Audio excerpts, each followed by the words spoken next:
విజయసాయిరెడ్డి ఈ రోజు పెట్టినటువంటి ప్రెస్ మీట్ తర్వాత వైసీపీలో ప్రకంపనలు పుట్టబోతున్నాయంటే పరిస్థితులు అలానే కనిపిస్తూ ఉన్నాయి. ఇక జగన్మోహన్ రెడ్డి గారు కోటరీ వల్ల నాశనం అవుతున్నారని, ఆ కోటరీ మాటలు వింటే ఆయనకు భవిష్యత్తు కూడా ఉండదు అని చెప్పి కూడా విజయసాయిరెడ్డి గారు చెప్పడం అయితే జరిగింది. ముఖ్యంగా మరి ఆ కోటరీ ఎవరు, అలాగే కాకినాడ అక్రమ పోర్టు కబ్జా అంశం పైన కూడా విజయసాయిరెడ్డి గారు స్పందించి తనకు జగన్మోహన్ రెడ్డి గారికి ఎటువంటి సంబంధం లేదు, విక్రాంత్ రెడ్డి గారే చేయించుంటారని చెప్పి కూడా ఆయన అభిప్రాయాన్ని వ్యక్తం చేశారు.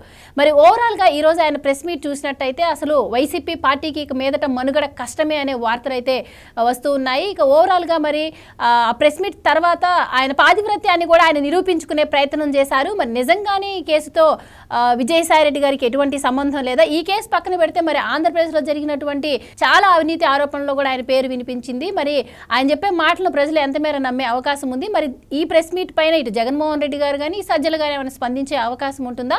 అసలు వైసీపీ పార్టీలో ఇక మీదట పుట్టబోయే ప్రకంపనలు ఏ విధంగా ఉండబోతున్నాయి? ఇలాంటి విషయాలన్నీ కూడా ఈరోజు చర్చిద్దాం. మనతో పాటు పార్టిసిపేట్ చేసేందుకు స్టూడియోలో ఉన్నారు senior political analyst Madhusudan Reddy గారు. నమస్కారం సార్. నమస్కారం. సో మధుసూదన్ రెడ్డి గారు, మీరు విజయసాయిరెడ్డి గారి ప్రెస్ మీట్ చూసే ఉంటారు.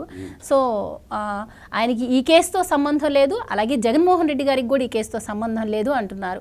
సో ఓవరాల్గా ఈరోజు చూస్తే ఆయన మాటలు చాలా జాలిగా అనిపిస్తుంది. అంటే వైసీపీలో నన్ను తొక్కేశారు, లేకపోతే జగన్మోహన్ రెడ్డి గారి మనసులో స్థానం లేకే నేను బయటకు వచ్చాను అని మాట్లాడుతున్నారు.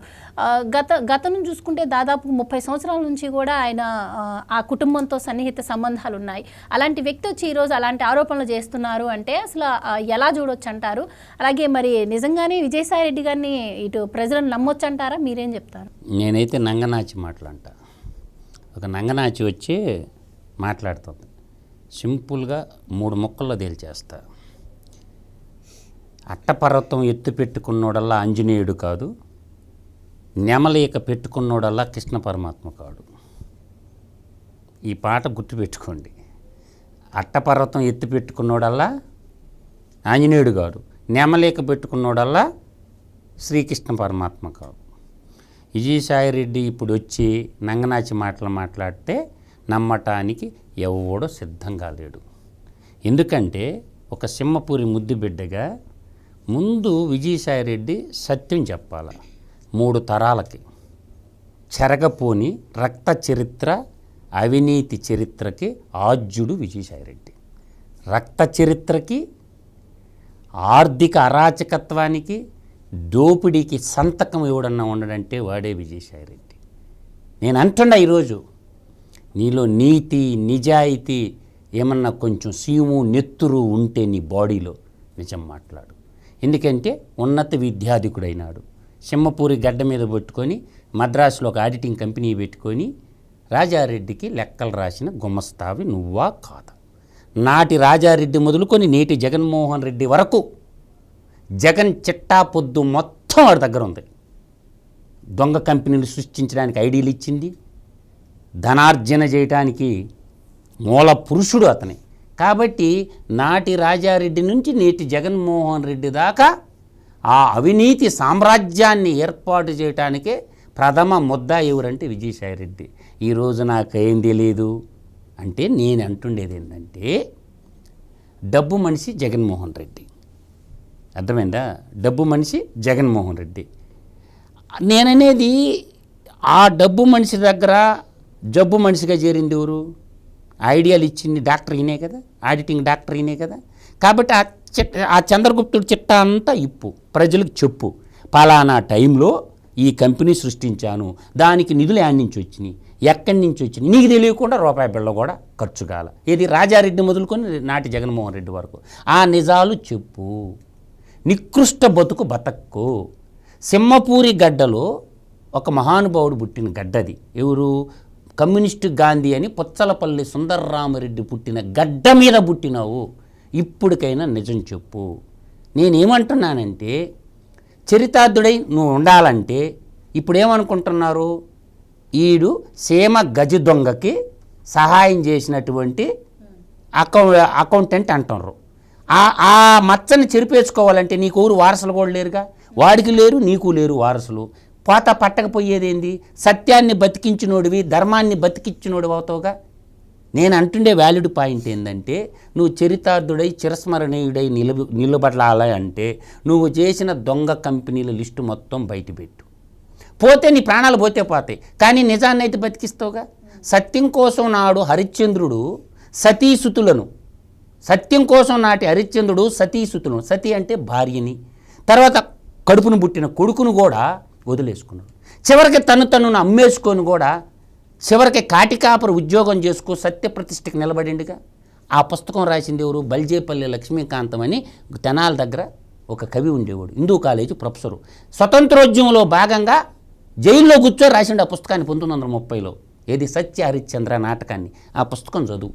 రెండో పుస్తకం కూడా చెప్తా విజయసాయిరెడ్డి, నీకు కనువిప్పు కలగటానికి వితోక్తి చెప్తాడు ఒక సింహపూరి ముద్దు బిడ్డగా. మాన్షి కాన్షీరాము ఒక పుస్తకం రాసిండు, చెంచాయుగం, అది ఒకటి చదువు. ఇంకోటి మహాత్మా బాపురావు జ్యోతే పూలే రాశాడు, గులాంగిరి. ఈ 3 పుస్తకాలు నువ్వు కానీ చదివితే నీకు జ్ఞానోదయం అయ్యి సత్యాన్ని బయటికి వెలిగితీస్తావు. మహాత్మా గాంధీయే చెప్పాడు, సత్యనిష్ట రావటానికి మహాత్మా గాంధీ అంటోడే సత్య హరిశ్చంద్ర నాటకం చదివి సత్యనిష్టకి చరితార్థుడై నిలిపోయాడు. ఇలా నోట్ల మీద గాంధీ బొమ్మ ఉందిగా. అట్నే విజయసాయిరెడ్డికి కళ్ళ ముందు అవుపడుతుంది. నిన్ను బతకనీరోళ్ళు.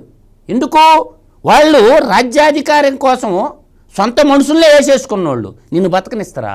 కాబట్టి నువ్వు చచ్చిపోయేవు లోపు నిజం చెప్పి చచ్చిపో, ధర్మాన్ని రక్షకుడుగా బతుకో. అందుకే సత్యమేవ జయతే అన్నారు, లోకా సమస్త సుఖినో భవంతు అన్నారు. ధర్మో రక్షిత అని మన ధర్మం చెప్పొద్ది. కాబట్టి విజయసాయిరెడ్డి నిన్ను ఇంత మాట అన్నాడు కదా, విజయసాయిరెడ్డికి విశ్వసనీయత లేదు, విజయసాయిరెడ్డికి మానవత్వం లేదు, విజయసాయిరెడ్డి అసలు మనిషే కాదంటాడు. ఇంత మాట అన్న తర్వాత సిగ్గుమాలను బతికేదానికంటే నువ్వు చేసిన పాప కర్మలన్నీ బయటపెట్టి, అందువల్ల ఏంటంటే ప్రజలు ఎంతో కొంత ప్రాయశ్చిత్తాన్ని మించినటువంటి శిక్ష లేదు, పశ్చాత్తాపాన్ని మించిన ప్రాయశ్చిత్తాన్ని మించిన పశ్చాత్తాపమే లేదన్నాడు. పశ్చాత్తాపడి ఏడ్చేయి, మొత్తం చెప్పేయి ప్రజలకి, ఇలా జరిగింది ఇలా జరిగింది ఇలా జరిగింది, ఈ విధంగా సంపాదించారు రాజశేఖర రెడ్డి కుటుంబం, నీకు తెలియకుండా ఏమీ జరగలేదు. నిజాన్ని నిర్భయంగా బయట పెట్టి చచ్చిపోమని చెప్తున్నా నేను. నిజమైతే బతికిచ్చినోడు పోతావుగా, ధర్మాన్ని అయితే బతికిచ్చినోడు పోతావు కదా, ఒక చరిత్రను నిలబెట్టినోడు పోతావు కదా. అందువల్ల ఏంటంటే అంత మాట అనుకునే దానికన్నా కూడా ఆ పెన్నా నది ఒడ్డున ఉంటుంది కదా ఊరు, మంచి ఒరే సంపద వాడికి, చెప్పు దెబ్బలు నీకు, మాటలు నీకు, దోసుకున్నోడేమో ప్యాలెస్ల మీద ఫ్లైట్లలోనూ ప్యాలెస్ల మీద ప్యాలెస్లు విదేశాలకు తిరుగుతుండవు, నువ్వేమో మాట్లాడుతుండవుగా. గారు ఒకటండి, ఆయన పార్టీ నుంచి బయటకు వచ్చిందే కేసుల నుంచి తప్పించుకోవడానికి అని చెప్పి వార్తలు వస్తూ ఉంటే మీరు నిజాన్ని ఒప్పుకోమంటే ఆయన ఎట్లా ఒప్పుకుంటారు? మీరు లేదమ్మా, తప్పు నిజాన్ని ఒప్పుకోవాలి. విజయసాయిరెడ్డి వాడికి పోయేది ఏం లేదు, ఆడపిల్లలకు పెళ్ళిళ్ళు అయిపోయినాయి, వాళ్ళ బతుకు వాళ్ళు బతకతారు. కాబట్టి వాడు నిజం చెప్పిండు అనుకో చరితార్థుడై ఉంటాడు. ఒరే విజయసాయిరెడ్డి తప్పు చేసినా చివరికి నిజాన్ని ఒప్పుకున్నాడు రా, దేశానికి మేలు చేసినోడు అవుతాడు, తర్వాత ఆంధ్ర నేలకు మేలు చేసినోడు అవుతాడు. అందువల్ల విజయసాయిరెడ్డి నిజాలు చెప్పాలా, విజయసాయిరి నిజాలు చెప్పనంతసేపు వాడిని కసాయిరెడ్డిగా ఇంకో మాట కూడా అంట, చిత్తశుద్ధి ఉంటే విజయసాయిరెడ్డి ఏ రెడ్డో చెప్పమను, అదన్నా చెప్పమను, అదంతా వద్దు. ఇప్పుడు నేను చెప్తున్నా కదా, సింహపూరి గడ్డ మీద పుట్టిన పెద్ద కంటి రెడ్డి అని స్వచ్ఛంగా చెప్తున్నా, నా గోత్రం కూడా చెప్తున్నా, మొగల రేకుల గోత్రాన్ని, వాడే రెడ్డో చెప్పమని చూద్దాం, అది కూడా చెప్పలేదు. ఆ ధైర్యం లేనుడు ఎందుకు అడ్డాల మాటలు మాట్లాడుతారు? కాబట్టి విజయసాయిరెడ్డి జగన్మోహన్ రెడ్డి ఇద్దరు కలిసి ఆడుతున్న నాటకం అని మాత్రం నేను చెప్పగలను. రైట్ సార్, ఇక్కడ సాయిరెడ్డి గారికి జగన్మోహన్ రెడ్డి గారికి మధ్య వచ్చిన గొడవలు, ఈ మనస్పర్ధలు నిజంగానే నిజమా అని మొదటి నుంచి కూడా చాలామందికి డౌట్ ఉండిందండి. అయితే ఈరోజు ఆయన ఇంకో మాట కూడా అన్నారు, ఈ కాకినాడ పోర్ట్ అంశం ఏదైతే ఉందో దీంట్లో నాకు కానీ జగన్మోహన్ రెడ్డి గారికి కానీ ఎటువంటి సంబంధం లేదు, మొత్తం విక్రాంత్ రెడ్డే చేశాడు అని చెప్పి ఆయన చెప్పడం జరిగింది.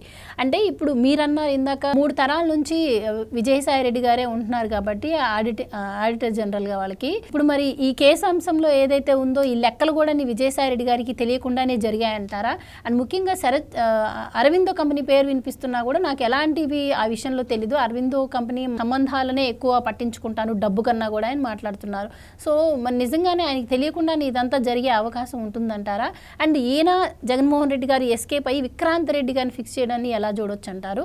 అంటే దీన్ని బట్టి ఆలోచిస్తే వీళ్ళిద్దరూ అంటే కావాలని డ్రామా ఏమైనా ప్లే చేస్తున్నారు అనుకోవచ్చా? ఆ ఛాన్సెస్ ఉన్నాయంటారా? ఏది ఏమైనాగమ్మా, సేజిక్కిన సామ్రాజ్యాన్ని కాలదన్నుకున్న కర్ణుడు కురుక్షేత్రంలో నానాకి హింసపడి చచ్చిండట. కురుక్షేత్ర మహాసంగ్రామంలో కర్ణుడు ఎలా చచ్చిపోయిందో అందరికీ తెలుసు. ఆ కర్ణ పాత్రకి విజయసాయిరెడ్డి పాత్రకి మంచి లింకప్ ఉంటుంది. కర్ణుడి చావుకి కారణాలు పొందాలంట. అట్లా విజయసాయిరెడ్డి మరణానికి కూడా ఏదైతే అవినీతి సామ్రాజ్యాన్ని ఏర్పాటు చేశాడో ఆ అవినీతి సామ్రాజ్యానికి సహకరించినటువంటి కర్త కర్మ క్రియ మొత్తం విజయసాయిరెడ్డి, ఎవరు కాదు. తప్పించుకొని తిరుగువాడు ధన్యుడు సుమ్మతని నువ్వు ఇవాళ తప్పించుకోవాలంటే కుదరదు. ఎందుకంటే పులి బోన్లో నువ్వు తలకాయ పెట్టినావు, ఇంకా నీకు మిగిలింది ఆ పులికి నువ్వు ఆహారం అయిపోవడమే. ఇది మాత్రం వాస్తవం. పులికి ఏ రోజు ఆహారం అవుతో ఆ సింహం బోన్లోకి దూరును, ఏ రోజు ఆహారం అవుతో నీ ఇష్టం. ఎందుకంటే సాయిరెడ్డి జగన్కి ఆహారం కాక తప్పదా? 100%, 1000% సింహం బోన్లోకి దూరిండు, పులివెందల పులి బోన్లో దూరిండు కాబట్టి ఆహారం కాక తప్పదు. రాసి పెట్టుకుని డైరీలో ఓడికన్నా డౌట్ ఉంటే ఇబ్బందే లేదు, ఆహారం అయిపోతాడు. అక్కడ ఏంటంటే సామంతరాజులను పెట్టుకున్నాడు. ఉత్తరాంధ్రాకి విజయసాయిరెడ్డి ఒక సామంతరు, నువ్వు దోపిడీ చేసి నాకి. తర్వాత గోదావరి జిల్లాలకు వచ్చేసరికి మిథున్ రెడ్డి, దోరంపూడి చంద్రశేఖర్ రెడ్డి, నువ్వు దోపిడీ తీసి P2. ఇంకా P3 సజ్జల రామకృష్ణారెడ్డి, నెల్లూరు జిల్లా, ప్రకాశం జిల్లా, గుంటూరు జిల్లా, ఈ 3 జిల్లాలు నువ్వు దోచి నాకు తెచ్చిపెట్టు. రాయలసీమ ముఖ్యమంత్రి ఎవరంటే పెద్దిరెడ్డి రామచంద్రారెడ్డి, P4 సరిపోయిందే. ప్రభుత్వం ఇప్పుడు కూటమి ప్రభుత్వం P4 పాలసీ అంటే P4. ఈ నలుగురు దోచేసి ఎవరికి ఇచ్చారంటే పెద్ద మేడానికి ఇచ్చారు. ఏది పెద్ద మేడానికి ఇచ్చి రిమోట్ మేడానికి ఇచ్చేశారు. ఆ రిమోట్ మేడానికి ఇచ్చిన మాట వాస్తవం. కాబట్టి దోపిడీ ఎవరిది? ఇలా లెక్కర్ బిజినెస్ చేసింది నువ్వే కదా, లెక్కర్ని దోషింది ఎవరు? ఇదంతా ఏంటంటే సార్, రాష్ట్రంలో అత్యున్నత పదవిలో కడపకు సంబంధించిన జే గ్యాంగు మిడతల గుంపు తోడేళ్ల దండొచ్చి సీమాంధ్ర మీద పడినాయి. చీఫ్ సెక్రటరీ కడప నుంచి, గనుల శాఖ డైరెక్టర్ కడప నుంచి, బేవరేజ్ కార్పొరేషన్ కడప నుంచి, రాష్ట్ర ముఖ్యమంత్రి కడప నుంచి, సలహాదారుడు కడప నుంచి, ఆ తర్వాత మైనింగ్ శాఖ మంత్రి రాయలసీమ నుంచి. మైనింగ్, అటవీ, పర్యావరణ వాడు ఇంట్లో ఉండడు కదా ఎవరు. అవునండి, నేను అనే పాయింట్ ఏంటంటే ఈ జే గ్యాంగు పులివెందల మిడతల దండు రాష్ట్రం మీద పడింది. ఈ తోడేలు గుంపు పడి మొత్తం కడప జే గ్యాంగ్ మొత్తం నాకేశారు రాష్ట్రాన్ని. ఆ నాకడం అట్టా కాదు, 10 తరాలకు మోయినంగా నాకేశారు. భయం లేకుండా పోయింది. ఆ భయాన్ని ఇప్పుడు కూటమి ప్రభుత్వం వాళ్ళకి కలుగు చేయాలి. ఎందుకు వదిలేస్తారు అంటే ఇక్కడ పెద్దిరెడ్డి రామచంద్రారెడ్డి అటవీ, విద్యుత్తు, పర్యావరణం, తర్వాత బేవరేజ్ కార్పొరేషను ఎవరు ఆయన చేతి కిందోడే కదా. ఉప ముఖ్యమంత్రి పేరుకు నారాయణ స్వామి, వాడికి పాపం ఏం తెలియదు. అయ్యో రామా రామా రామా, వాడికి ఏమీ తెలియదు. లెక్కర్ షాపులు ఎవరు ఎలాగా 31,500 కోట్లు కొట్టేశారని నేను డే 1 నుంచి చెప్తుండా. లెక్కర్లో జరిగిన కుంభకోణం 3,113 కోట్లు కాదు. డివేష్ గారు, విజయసాయిరెడ్డి ఇప్పుడు గాలి మాటలు మాట్లాడకూడదు. నేను అనేది ఏంటంటే 170 రూపాయలు సంఘటిత నిధికి ఇచ్చారు, ప్రభుత్వ సంఘటన నిధికి డివేష్ గారు. ఒక ఎవిడెన్స్ ఉంది, ఈ కేసుకి ఎవిడెన్స్ ఉంది. ఎవిడెన్స్ కూడా చెప్తాను నేను. మందు కొన్న తాగుబోతుని అడగండి, ఎంత కొన్నావు జగన్మోహన్ రెడ్డి పీరియడ్లో అంటే 220 రూపాయలు క్వార్టర్ కొన్నారు. ఎంత? 220. ప్రభుత్వ సంఘటిత నిధిలో చూపించింది ఎంత? 170, 50 రూపాయలు. నెల వచ్చేసరికి వీడికి రోజు 50 రూపాయలు చొప్పున 1,500, సంవత్సరానికి 18,000, 5 సంవత్సరాలకు 90,000. ఒక తాగుబోతోడు కాడ వీళ్ళు కొట్టేసిన డబ్బు 90,000. ఆంధ్రప్రదేశ్లో ఉన్నటువంటి లిక్కర్ కన్జంప్షన్ స్టాటిస్టిక్స్ అని ఉంటుంది సెంట్రల్ గవర్నమెంట్లో, ఆ డేటా ప్రకారమే చెప్తుండా. అవి 2 క్యాలిక్యులేషన్ చేసుకుంటే 31,500 కోట్ల రూపాయలు తాగుబోతుల కాడ లంచం రూపంలో తీసుకున్నారు. దీనికి నేను ఇంకా ఎవిడెన్స్ చూపిస్తాను డివేష్ గారు. అదాని డిస్టిలరీస్ ఎవరిది? నీది కదా విజయసాయిరెడ్డి. సత్య డిస్టిలరీస్ ఎవరిది? బొత్స సత్యనారాయణది కదా. తర్వాత ఈయన పెద్ద ఆయన చచ్చిపోయిండు, పాపం మా పెద్ద ఆయన చచ్చిపోయిండు, SPY రెడ్డి, SPY ఆగ్రో. దాన్ని వాళ్ళ అల్లుళ్ళని బెదిరించి, ఆడపిల్లలను బెదిరించి లాక్కుని మిథున్ రెడ్డి గారు నడిపించింది. అది ఒకటి. మీరు చూపించిన ఈ మధ్య పేపర్లో వచ్చిన కుంభకోణం ఏంటంటే 3,113 కోట్లు, కేసుకు 200 రూపాయలు వసూలు చేసిన కుంభకోణం. అది కమిషను. నేను చెప్పేది డైరెక్ట్ కుంభకోణం. దాన్ని ఎట్టా ఎలికి తీయాలంటే బేవరేజ్ వాళ్ళు ప్రొడక్షన్ సీటు బయటికి తీయండి, ఓకే అయిపోయిందా. తర్వాత వాళ్ళు కొన్నది బయటికి తీయండి, ఎవరు? గోడౌన్స్ వాళ్ళు. కన్సంప్షన్ బయటికి తీయండి, 3 ఉండే. క్యాల్కులేషన్ చేయండి అకౌంట్లోకి. Production output, consumption output, beverage storage ఉంది కదా సార్ కార్పొరేషను, అక్కడ పెట్టండి. తర్వాత ఇక్కడ లెక్కర్ షాపులు 3 ట్రయాంగిల్ తీయండి, దొరికిపోయింది దొంగల. కాబట్టి ఒక్క ఒక్క ఇసుక పక్కన పెట్టండి, ఒక్క బేవరేజ్ కార్పొరేషన్లోనే 31,500 కోట్ల రూపాయలు ప్రజల కానించి లూటీ చేసేసారు. ఇది సత్యం. ఈ కుంభకోణాన్ని అసెంబ్లీలో బయట పెట్టాలా? ఏ డిస్టిలరీ ఎన్ని క్వార్టర్ల ముందు ఉత్పత్తి చేసింది, బేవరేజ్ కార్పొరేషన్ ఎంత కొన్నది, పబ్లిక్ కన్సంప్షన్ ఎంత పోయింది, ఆ డబ్బు ఏ అకౌంట్లో జమ ఎంత అయింది, ఈ ట్రయాంగిల్ సిరీస్ని కానీ మొత్తం కానీ బయటికి తీయగలిగితే ఈ పెద్ద కుంభకోణం భారతదేశ చరిత్రలో ఇంత పెద్ద కుంభకోణం ఏడా జరగల. కాబట్టి ఇసుకని వదల్లా, మైనింగ్ని వదల్లా, తాగుబోతుల్ని వదల్లా. కాబట్టి అందువల్ల నేను అనేది ఈ లెక్కలన్నీ విజయసాయిరెడ్డికి పక్కా తెలుసు. గంజాయి పెంచింది ఎవరు అది చెప్పమని విజయసాయిరెడ్డిని. శీలావతిని పెంచి పోషించింది ఎవరు? విజయసాయిరెడ్డి రూలింగ్లో ఉన్న శీలావతిని 1000 ఎకరాలు పెంచి ఆ శీలావతిని ఎక్కడ కలిపారు? మందులోని కలిపారు. తాగిన వాళ్ళందరూ కడుపులో మంట మంట అంటానికి కారణం ఏంటంటే శీలావతిని పెంచి పోషించింది విజయసాయిరెడ్డి. దాన్ని తీసుకొచ్చి లెక్కర్లో కలిపింది. దీనికి అంతటికి అందుకే వేణుంబాకం విజయసాయిరెడ్డి కాదు వాడి పేరు, ఏణుంబాకం కసాయి సారాయి రెడ్డి అని పెట్టింది. అందుకు నేను నిలబడరా మాట మీద. నువ్వు ఇంకో మాట కూడా చెప్పాలి. విజయసాయిరెడ్డి వాడు ఏ రెడ్డో చెప్పాలి, అప్పుడు మాట్లాడాలి. అప్పుడు దాకా నమ్మకూడదు. వాడు గోత్రం చెప్పాలా, వాడు ఏ రెడ్డో చెప్పాలా. నేను ఎందుకు అంటున్నానంటే ఇవాళ రెడ్లు పొరుగు బంగాళాఖాతంలో కలిపిన వాళ్ళు వీళ్ళిద్దరూ. రెడ్లు అంటే త్యాగానికి శౌర్యానికి ప్రతీక. ఇవాళ రాణి రుద్రమదేవి సామ్రాజ్యాన్ని కాపాడి కాకతీయ సామ్రాజ్యాన్ని కాపాడిన గోణ గన్నారెడ్డి. కాబట్టి communist Gandhi Puchalapalli Sundararamareddy, Tarimela Nagireddy, sir CR Reddy, Chittoor జిల్లాలో సిఆర్ రెడ్డి గారు, కడప కోటిరెడ్డి, ఉయ్యాలవాడ నరసింహారెడ్డి, ఎంతో త్యాగదనులు ఉన్న రెడ్లు జాతిని బంగాళాఖాతంలో బండబెట్టారు. మీ ఎదవలు ఇద్దరు కలిసిన రెడ్డి కానీ రెడ్డి ఒకడో, కల్తీ రెడ్డి ఒకడో, లెవెన్ రెడ్డి ఒకడో. ఈడు స్వచ్ఛమైన రెడ్డి కాబట్టి వాడు చెప్పడంలో ఏ రెడ్డి అనేది నా బాధ. అది నేను సింహపూర్ గడ్డ మీద పుట్టిన గర్వంగా చెప్పుకుంటాను. నేను పెద్ద కంటి రెడ్డిని, సింహపూర్ రెడ్డిని.